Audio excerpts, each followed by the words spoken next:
अप्रैल 1912 की RMS Titanic दुनिया का सबसे बड़ा और सबसे लग्जरियस जहाज अपने जमाने का अपने पहले सफर पर निकलता है। यह जहाज साउथहैम्पटन इंग्लैंड से न्यूयॉर्क जा रहा है और इसके अंदर हर तरह के लोग बैठे हैं, बड़े बड़े इंडस्ट्रियलिस्ट और एक्टर्स से लेकर इमिग्रेंट्स तक जो अमेरिका जा रहे हैं एक बेहतर जिंदगी की तलाश में। इस जहाज की कमांड संभाले हैं 62 साल के senior captain Edward John Smith. Passengers में, पब्लिक में और मीडिया में बहुत एक्साइटमेंट है इस टाइटैनिक जहाज को लेकर। आखिर ना सिर्फ ये दुनिया की सबसे बड़ी शिप है 269 मीटर्स लेंथ में और 50 मीटर से भी ज्यादा ऊंची, बल्कि इसमें जो लग्जरी इस्तेमाल करी गई है इसे बनाने के लिए वो दिल दहला देने वाली है। उस जमाने में शिप को बनाने की कॉस्ट पड़ी थी $7.5 मिलियन, जो कि इन्फ्लेशन को अकाउंट में लेकर चलोगे तो आज के $400 मिलियन के बराबर है। शिप के अंदर की फैसिलिटीज और डेकोरेशंस किसी 5 स्टार होटल को भी पीछे छोड़ देंगी। स्टेन ग्लास की खिड़कियां, ऑर्नेट वुड पैनलिंग, 2 बड़े बड़े ग्रैंड स्टेयरकेसेस, एक heated swimming pool, Turkish bath, electric bath, एक जिम, एक स्क्वॉश कोर्ट, 4 रेस्टोरेंट्स, 2 बार्बर की दुकानें और एक लाइब्रेरी भी। और तो और जिस तरह के सेफ्टी फीचर्स का इस्तेमाल किया गया था टाइटैनिक को बनाने में, इस जहाज को अनसिंकेबल माना जाता था। ये एक ऐसी शिप है जो कभी डूब ही नहीं सकती क्योंकि इतनी सेफ है ये। व्हाइट स्टार लाइन उस कंपनी का नाम था जिसने इस टाइटैनिक जहाज को बनाया था। इस कंपनी के वाइस प्रेसिडेंट इतने कॉन्फिडेंट थे इस चीज को लेकर, उन्होंने पब्लिक के सामने आकर ओपनली कहा था ये जहाज अनसिंकेबल है। लेकिन अपने पहले सफर पर रवाना होने के सिर्फ 2 ही दिन बाद 12 अप्रैल 1912 को टाइटैनिक को अपनी पहली आइस वार्निंग्स मिलने लग जाती है। यानी जिस अटलांटिक ओशन पर तैर कर ये टाइटैनिक अमेरिका की ओर बढ़ रहा है वहां पर आइस मौजूद है, बड़े बड़े बर्फ के पहाड़ मौजूद हैं, आइसबर्ग्स, जो खतरा हैं इस जहाज के लिए। ये वार्निंग्स को इतनी अनयूजुअल चीज नहीं है। समुद्र से गुजरने वाले जहाज अक्सर अपने आसपास वाले जहाजों को रेडियो के थ्रू कम्युनिकेट करके बताते रहते हैं कि समुद्र के इस एरिया में बहुत ज्यादा बर्फ मौजूद है, ध्यान से आगे बढ़ना। इन वार्निंग्स को रिसीव करने के बाद टाइटैनिक अपने कोर्स को 2 बार बदलती है डेंजर को अवॉइड करने के लिए, लेकिन अपनी स्पीड को कम नहीं करती। 21.5 नॉट्स जो कि 40 किलोमीटर पर आवर के बराबर होता है, इतनी ही तेजी से ये जहाज आगे बढ़ता रहता है अपने लक्ष्य की ओर। 2 दिन बाद 14 अप्रैल 1912 7 और आइस वार्निंग्स दी जाती हैं, लेकिन कैप्टन स्मिथ और उनके क्रू इन वार्निंग्स को इग्नोर कर देते हैं। टाइटैनिक की रफ्तार कम नहीं करते। धीरे धीरे सूरज ढल जाता है, रात हो जाती है, तापमान नीचे गिरता है। इस 14 अप्रैल की रात के बारे में खास बात यह है कि चांद बाहर नहीं आया था। बिना मून के कोई मूनलाइट नहीं थी, तो विजिबिलिटी बहुत कम थी इस रात को। जहाज के ऊपर एक क्रोज नेस्ट होता है, एक छोटा सा प्लेटफॉर्म जो काफी हाइट पर होता है, लुकआउट पॉइंट कह सकते हो। यहां पर किसी को बिठाकर रखा जाता है हमेशा, ताकि सामने जहाज के क्या आ रहा है वो नजर रखते रहे, कहीं कोई ट्रैफिक तो नहीं, कहीं कोई ऑब्स्ट्रक्शंस तो नहीं आ रही हैं। तो जो बंदा इस जगह पर बैठा था उसे बड़ी ही ठंड का सामना करना पड़ता है। बहुत तेज रफ्तार से ठंडी हवाएं बह रही थी, ऊपर से रात का समय था और ठंडी हवाओं की वजह से आंखों से आंसू भी आने लग जाते हैं, जिससे आगे देखना और भी मुश्किल हो जाता है। रात के 11:39 फ्रेडरिक फ्लीट नाम का एक बंदा इस क्रोज नेस्ट में बैठा है। यह अचानक से अपने सामने देखता है एक बड़ा सा बर्फ का पहाड़, एक आइसबर्ग आ गया है। जल्दी से 3 बार घंटी को बजाता है ताकि नीचे बैठे हुए लोग सुन सके। फिर फोन उठाकर कॉल करता है ऑफिसर्स को ब्रिज पर, चिल्लाकर कहता है सामने हमारे एक आइसबर्ग है, जल्दी से जहाज को मोड़ो। फर्स्ट ऑफिसर विलियम ब्रिज पर बैठे इस इंस्ट्रक्शन को सुनते हैं और इंजन रूम को संदेश देते हैं कि जहाज को लेफ्ट डायरेक्शन में मोड़ दो। लेकिन अनफॉर्चुनेटली बहुत लेट हो चुका है। सिर्फ 1 मिनट बाद 11:40 जहाज जाकर इस आइसबर्ग से टकरा जाता है। The Titanic was a new breed of luxury liner. Titanic left port in Southampton, England. Among her passengers were many of the wealthy and influential. The band played the gayest tunes and American ragtime dances. The time was 11:40. The iceberg grazed the right side of the ship. And all of a sudden she lifted up quickly. Everything that was movable was going through her. I didn't think it was serious because I didn't think it was possible. A big ship like that could sink. It sank very quickly. ये iceberg भी कोई छोटा मोटा iceberg नहीं था। Length में ये 200 bye 400 feet था, एक फुटबॉल फील्ड जितना बड़ा, और हाइट में ये क्रोज नेस्ट तक आ रहा था। साइंटिस्ट का एस्टिमेट है कि इस आइसबर्ग का वजन 1.5 मिलियन टन था। आइसबर्ग के साथ ये टकराव टाइटैनिक का जहाज के फ्रंट राइट साइड पर हुआ। स्पेसिफिकली कहा जाए तो बो के पास हुआ। अब बो कौन सा हिस्सा होता है जहाज का, इस फोटो में आप देख सकते हैं कि ये सामने का ये वाला एरिया होता है बो के ऊपर जो एरिया होता है उसे स्टर्न कहते हैं, और उसके नीचे जो बाहर निकला हुआ पार्ट होता है इसे कील कहते हैं। करीब 10 सेकंड तक ये जहाज आइसबर्ग के साथ घिसटता चला गया और एक बहुत बड़ा डेंट पड़ गया। इसकी वजह से शिप की मेन बॉडी में कुछ छोटे छोटे होल्स भी आ गए। आप शायद सोचोगे कि ये कैसे पॉसिबल हो सकता है, एक बर्फ का टुकड़ा एक मेटल को कैसे काट सकता है। अपने फ्रिज में रखी बर्फ को इस्तेमाल करोगे तो हाँ, वो उससे मेटल नहीं कटेगा, लेकिन ये ध्यान रखिए कि एक बर्फ का पहाड़, उसका खुद का वजन कितना होता है। अब कहने के लिए तो लकड़ी भी मेटल को नहीं काट सकती, लेकिन फिर भी आपकी मेटल की बनी गाड़ी जाकर पेड़ से टकराकर पूरा चकनाचूर हो सकती है। तो सिमिलरली क्योंकि इस आइसबर्ग का वजन इतना था, क्योंकि ये इतना बड़ा था, इसने इस टाइटैनिक जहाज को बुरी तरीके से चोट पहुंचाई। कोलिजन के कुछ ही सेकंड्स बाद कैप्टन स्मिथ और शिप के आर्किटेक्ट थॉमस एंड्रयूज तुरंत पहुंचे देखने के लिए कि इस जहाज को कितनी चोट पहुंची है इस इंपैक्ट की वजह से। देखा तो उन्होंने रियलाइज किया कि ये जहाज तो डूब जाएगा। वो कंप्लीटली शॉक हो गए इस चीज को देखकर। इन्हें लगता था कि ये जहाज तो अनसिंकेबल है, कभी डूब नहीं सकता। वीडियो के शुरू में मैंने बताया था इस जहाज को अनसिंकेबल माना जाता था क्योंकि इस जहाज के अंदर सेफ्टी फीचर्स कमाल के थे। दो मेन सेफ्टी फीचर्स थे जिसकी वजह से इसे ऐसा माना जाता था। पहला, इस जहाज के अंदर एक डबल बॉटम हल था। हल जो होता है वो जहाज की मेन बॉडी को कहा जाता है। डबल बॉटम हल का मतलब है कि दो लेयर्स लगी हैं यहां पर। अगर नीचे से एक लेयर टूट भी गई तो दूसरी लेयर बचा लेगी। और दूसरा, जो पूरी शिप की मेन बॉडी है, जो हल है, उसे 16 अलग अलग वाटर टाइट कंपार्टमेंट्स में डिवाइड किया गया है। 16 में से 4 कंपार्टमेंट्स भी अगर पानी के भर गए तो भी जहाज तैरते रहेगा, जहाज को कोई फर्क नहीं पड़ेगा। लेकिन आइसबर्ग से ये जो इंपैक्ट हुआ था ये एक्चुअली में शिप के साइड में हुआ, तो जो डबल बॉटम हल था वो किसी काम का नहीं रहा। साइड में तो सिंगल लेयर ही लगी थी। और दूसरा, ये इंपैक्ट इतना ज्यादा बड़ा था कि 16 में से 6 water tight compartments already breach हो चुके थे, उनमें पानी भर चुका था। लिमिट 4 तक की थी। 6 कंपार्टमेंट्स का पानी से भरने का मतलब था कि इस जहाज को अब डूबने से नहीं बचाया जा सकता। ये अनसिंकेबल जहाज भी अब डूब जाएगा। टकराव के करीब 20 मिनट बाद रात के 12 बजे कैप्टन स्मिथ ऑर्डर करते हैं अपने क्रू मेंबर्स को कि एक डिस्ट्रेस कॉल भेजो रेडियो पर।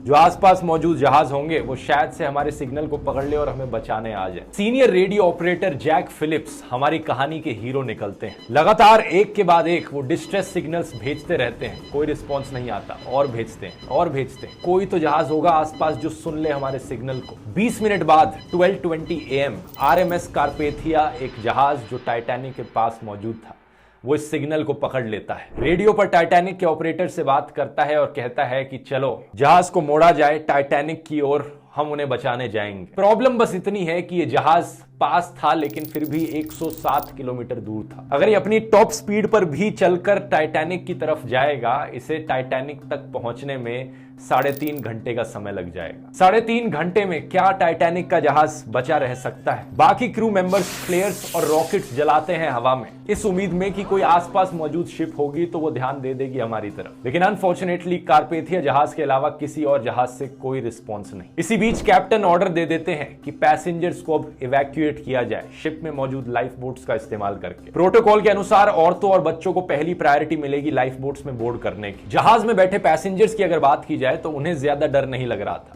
ज्यादातर पैसेंजर्स मानते थे कि टाइटैनिक एक अनसिंकेबल जहाज है, कोई चिंता करने की बात ही नहीं है। आखिर जो कंपनी ने एड्स निकाली थी वो तो बार बार यही कहे जा रही थी। तो हाँ, हम टकरा गए होंगे एक आइसबर्ग से, लेकिन जहाज नहीं डूबने वाला। इसी रीजन से जब पहली लाइफ बोट नीचे उतारी गई उसमें 65 लोगों की कैपेसिटी थी, लेकिन सिर्फ 28 लोग उस लाइफ बोट में गए। आधी लाइफ बोट खाली नीचे उतरी। लेकिन टाइम के साथ साथ एक के बाद एक कंपार्टमेंट पानी से भरता गया। जहाज अब टिल्ट होने लगा। धीरे धीरे पैसेंजर्स ने रियलाइज करना शुरू किया कि एक्चुअली में ये जहाज डूब सकता है। और जब पैसेंजर्स को ये रियलाइजेशन हुई तो जबरदस्त केओस हो गया और पैनिक में लोग इधर उधर भीड़ में भागने लगे। रात के 1 बजे तक पानी इतना ज्यादा भर चुका था जहाज के आगे वाले कंपार्टमेंट्स में कि जहाज का जो आगे वाला हिस्सा था, जो बो था शिप का, वो पानी के अंदर डूबने लगा। इसकी वजह से जो पीछे वाला हिस्सा था टाइटैनिक का, वो पानी के बाहर आ गया। जो प्रोपेलर्स थे वो पानी के बाहर आ गए पीछे से। जब जहाज का टिल्ट इतना ज्यादा हुआ तो पूरी तरीके से हड़बड़ी मच गई। लोग एक दूसरे के साथ लड़ने लगे लाइफ बोट में बैठने के लिए। प्रॉब्लम ये थी कि लाइफ बोट्स की सख्त कमी थी जहाज पर। सिर्फ 20 लाइफ बोट्स मौजूद थी जिस पर अप्रोक्सीमेटली सिर्फ 1200 लोग आ सकते थे, लेकिन जहाज में 2200 के करीब लोग थे। रात के 2:05 आखिरी लाइफ बोट टाइटैनिक से पानी में उतारी गई। लेकिन जहाज में अभी भी 1500 लोग मौजूद थे। इस केओस के बीच कुछ लोगों ने कोशिश करी थी लाइफ बोट में अपनी जगह छीनने की, लेकिन कुछ लोगों ने अपने भाग्य को मान लिया था और वो जहाज में ही रुके रहे। The end there was chaotic at the end. Everybody was crying, praying, trying to get into the few lifeboats that were left. No, it was pretty sad at the end. I witnesses के अनुसार करीब 2:20 पर जहाज 2 टुकड़ों में टूट गया और फिर धीरे धीरे पानी के अंदर डूब गया। 3 घंटे भी नहीं लगे इस कभी ना डूबने वाले जहाज को पानी के अंदर डूबने में। जो 1500 लोग जहाज पर मौजूद थे वो या तो जहाज के साथ पानी में डूब गए या फिर जिन लोगों को तैरना आता था वो हाइपोथर्मिया की वजह से मारे गए। पानी का तापमान -2 डिग्री सेल्सियस था। इस टेम्परेचर पर अगर आप पानी में गिरोगे तो कुछ मिनटों के अंदर आपकी मौत हो जाएगी ठंड की वजह से, हाइपोथर्मिया की वजह से। टाइटैनिक जहाज के कैप्टन एडवर्ड स्मिथ कहा जाता है अंत तक अपने व्हील पर ही बने रहे थे और जहाज के साथ डूब गए।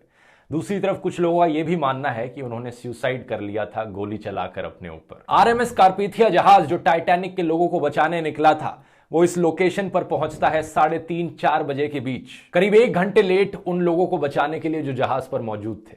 लेकिन जो लाइफ बोट्स में लोग निकल गए थे जहाज से, करीब 705 लोग थे, उन्हें यह जहाज सक्सेसफुली बचा लेता है। वैसे यहां पर एक छोटी सी एड ब्रेक लेकर दोस्तों मैं आपको बताना चाहूंगा हायरेक्ट के बारे में। हम सब जानते हैं कि किसी भी अच्छी कंपनी में जॉब पाना बहुत टफ होता है आज के दिन। कितने सारे पापड़ बेलने पड़ते हैं, असाइनमेंट्स, इंटरव्यूज, एक के बाद एक कॉल्स, और फिर दूसरी तरफ से जवाब मिलता है कि we will get back to you. Job ढूंढना सही में बहुत मुश्किल काम है, लेकिन जॉब ढूंढने का काम आसान बनाता है हायरेक्ट, एक डायरेक्ट हायरिंग प्लेटफॉर्म जहां पर आप टीम लीडर्स और एचआर मैनेजर से डायरेक्टली चैट कर सकते हो और हायर हो सकते हो बिना किसी बीच के कंसल्टेंट के। हायरेक्ट पर 1,20,000 से भी ज्यादा कंपनीज हैं जो डायरेक्टली हायर करने लग रही हैं। आपको कुछ नहीं करना, बस सीधे डिस्क्रिप्शन में दिए गए लिंक पर क्लिक करना है, ऐप को इंस्टॉल करना है, फ्री टू यूज ऐप है। ऐप को खोलोगे तो आपको कुछ क्वेश्चंस को आंसर करना पड़ेगा अपने प्रोफाइल को बनाने के लिए, और ऐप का एल्गोरिथम आपको अपने आप ही रिक्रूटर से मैच करवा देगा। और अगर बात प्राइवेसी की रही तो आपकी कोई भी डिटेल्स बिना परमिशन के रिक्रूटर को नहीं मिलेंगी। याद रखिए, हायरेक्ट है तो डायरेक्ट है। तो जल्दी से डिस्क्रिप्शन बॉक्स में लिंक पर क्लिक करो ऐप को डाउनलोड करने के लिए और अपनी नई अपॉर्चुनिटीज को वेलकम करो। अब टॉपिक पर वापस आते हैं। इस टाइटैनिक के डिजास्टर के बाद बहुत से सवाल उठे, कई कंट्रोवर्सीज हुई, कई इन्वेस्टिगेशंस कराई गई और कुछ ऐसी अनजान बातें सामने आई जिसको लेकर सब लोग शॉक्ड रह गए। कैसा लगेगा दोस्तों अगर मैं आपसे कहूं कि उस रात एक और जहाज मौजूद था टाइटैनिक से सिर्फ 37 किलोमीटर दूर, जो टाइम पर पहुंच सकता था टाइटैनिक में बैठे पैसेंजर्स को बचाने के लिए। यह बात सच है। उस जहाज का नाम था SS कैलिफोर्नियन। टाइटैनिक के आइसबर्ग से टकराने से सिर्फ 1 घंटे पहले आखिरी मैसेज आइसबर्ग की वार्निंग का SS कैलिफोर्नियन की तरफ से ही आया था। उन्होंने कहा था सावधान रहना, इस समुद्र में बहुत से आइसबर्ग्स हैं यहां पर। उसके बाद करीब 11:15 पर रात के कैलिफोर्नियन जहाज में जो रेडियो ऑपरेटर था उसने अपना रेडियो ऑफ कर दिया था। कैलिफोर्नियन जहाज रात के लिए रुक गया था, वो उस समुद्र में आगे नहीं चलना चाह रहा था। खतरे को देखते हुए, खतरे को समझते हुए जहाज को रात के लिए रोक रखा था, रेडियो टर्न ऑफ था। यही रीजन था कि कोई डिस्ट्रेस सिग्नल नहीं पहुंच पाया इस जहाज तक। लेकिन यह जहाज एक्चुअली में टाइटैनिक के इतने करीब था कि जो पैसेंजर्स डेक पर मौजूद थे टाइटैनिक में, वो होराइजन पर इस कैलिफोर्नियन जहाज को देख सकते थे। जब टाइटैनिक पर मौजूद ऑफिसर्स पैसेंजर्स को लाइफ बोट्स में बिठाने लग रहे थे तो एक ऑफिसर ने दूर देखकर कहा भी था कि वो देखो एक जहाज दूर दिखने लग रहा है, वो जल्द ही हमें बचाने पहुंच जाएगा, तो इतनी चिंता करने की जरूरत नहीं है। लेकिन ये कैलिफोर्नियन जहाज तब भी नहीं पहुंचा जब रॉकेट्स उड़ाए गए और फ्लेयर्स फेंके गए। रात के करीब 12 बजे के बाद रिपोर्ट किया जाता है कि कैलिफोर्नियन जहाज पर जो क्रू मेंबर्स मौजूद थे उन्होंने एक्चुअली में रॉकेट्स को देखा था उस जहाज से निकलते हुए टाइटैनिक से। उन्होंने अपने कैप्टन स्टैनली लॉर्ड को भी इन्फॉर्म किया था, लेकिन जो कैप्टन लॉर्ड थे उस जहाज पर, उन्होंने कहा ये कोई डिस्ट्रेस सिग्नल नहीं, टाइटैनिक में अमीर लोग जाते हैं, वो पार्टी कर रहे होंगे। अगर उस रात कैलिफोर्नियन जहाज के कैप्टन लॉर्ड ने इन रॉकेट्स और फ्लेयर्स को सीरियसली लिया होता, टाइटैनिक में मौजूद कितने लोगों की जान बच सकती थी। अगले दिन सुबह जब ये रेडियो ऑन करते हैं तब इन्हें SOS कॉल्स मिलती हैं टाइटैनिक से। ये वहां पर पहुंचते हैं लेकिन तब तक बहुत लेट हो चुका होता है। उन्हें सिर्फ डेड बॉडीज पानी में फ्लोट करती हुई दिखती हैं। दोनों इंक्वायरीज जो करी गई थी इस इन्वेस्टिगेशन में, वो कैलिफोर्नियन के कैप्टन स्टैनली लॉर्ड पर ब्लेम डालती हैं। लेकिन इतने बड़े डिजास्टर के पीछे सिर्फ इन एक आदमी को ब्लेम नहीं किया जा सकता, और भी लोगों की गलतियां थी। लाइफ बोट्स वाला, जैसे मैंने बताया, सफिशिएंट लाइफ बोट्स रखी ही नहीं गई थी, क्योंकि जिस कंपनी ने जहाज बनाया था उन्हें लग रहा था कि यह जहाज तो कभी डूब नहीं सकता, हमें यहां पर लाइफ बोट्स की जरूरत नहीं है। इसके अलावा दूसरी चीज, टाइटैनिक के जो कैप्टन थे उन्होंने सेफ्टी ड्रिल्स तक कंडक्ट नहीं करवाई थी। जिस दिन एक्चुअली में जाकर टाइटैनिक आइसबर्ग से टकराया उस दिन एक सेफ्टी ड्रिल होनी थी, लेकिन कैप्टन ने वो कैंसिल कर दी, ये सोचकर कि इस जहाज पे क्या जरूरत है, ये तो अनसिंकेबल जहाज है। अगली बड़ी गलती थी स्टीयरिंग व्हील पर मौजूद स्टीयर्समैन रॉबर्ट हिचिंस की। उस रात जब ऊपर से संदेश आया था कि सामने एक आइसबर्ग है, तो जो ऑफिसर डेक पर मौजूद थे उन्होंने इंस्ट्रक्शन दिया कि जहाज को एक्चुअली में लेफ्ट साइड की ओर टर्न कर लो।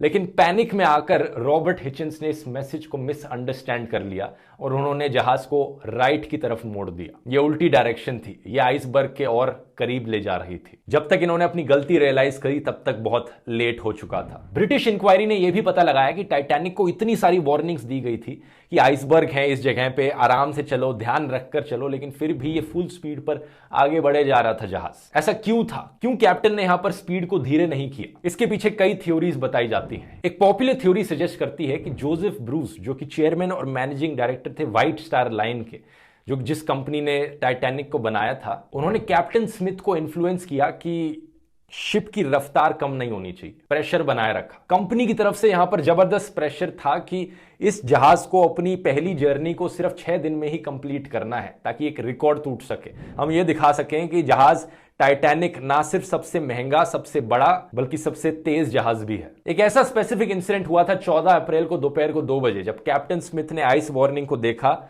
और फिर जाकर जोसेफ को दिखाया कि देखो आइस वार्निंग है, इसलिए हमें स्पीड कम कर लेनी चाहिए। लेकिन जोसेफ ने इस पेपर को लिया, अपने पॉकेट में रख दिया, ताकि लोगों को ना पता चले, क्रू मेंबर्स को ना पता चले। वो नहीं चाहते थे कि यहां पर जहाज की स्पीड स्लो हो। इसे एक डिजास्टर ने दुनिया भर में इस इंडस्ट्री को हमेशा के लिए बदल कर रख दिया।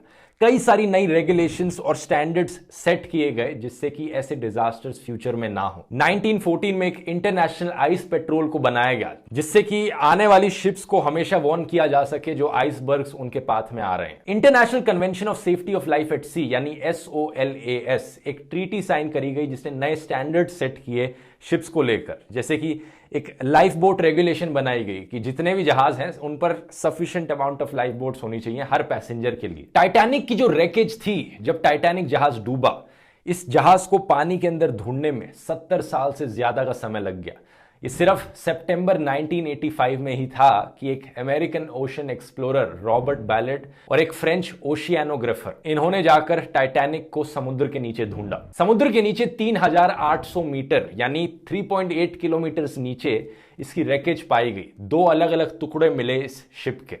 ये दोनों टुकड़े एक दूसरे से 600 मीटर दूर थे। आज के दिन, इतने सालों बाद, जो शिप पानी के अंदर डूबी हुई पड़ी है, इन्वायरमेंट ने इसे धीरे धीरे इरोड कर दिया है। एक्चुअल शिप ऐसी दिखती थी और आज के दिन इस शिप का सिर्फ इतना ही हिस्सा बचा है। रिपोर्ट किया गया है कि बैक्टीरिया और अलग अलग ऑर्गेनिजम्स इसके मेटल फ्रेमवर्क को खाए जा रहे हैं और एक्सपेक्ट किया जा रहा है कि साल 2030 तक ये शिप पूरी तरीके से गायब हो जाएगी पानी के अंदर। लेकिन आज के दिन 110 सालों बाद भी टाइटैनिक को लेकर जो फैसिनेशन है वो लोगों के मन में अभी भी जारी है। साल 2012 में एक ऑस्ट्रेलियन बिलियनियर क्लीफ पाल्मर ने प्लान किया था कि वो टाइटैनिक 2 बनाएंगे, एक ओरिजिनल टाइटैनिक जहाज का एक कॉपी कैट जहाज, लाइफ साइज्ड मॉडल। इन्होंने ये भी कहा कि वो सेम रूट पर चलेगा और उस जहाज के अंदर एक एक चीजें बिल्कुल एग्जैक्टली उसी तरीके से बनाई जाएंगी जैसी उस ओरिजिनल जहाज में हुआ करती थी। ओरिजिनली इस प्रोजेक्ट को 2016 तक खत्म हो जाना चाहिए था, लेकिन बहुत सारे डिलेस के बाद 2022 में भी ये खत्म नहीं हुआ। कहा जाता है लोगों को इतना इंटरेस्ट नहीं है इस प्रोजेक्ट में, क्योंकि अगर एग्जैक्ट रेप्लिका बनाया जाएगा उस टाइटैनिक जहाज का,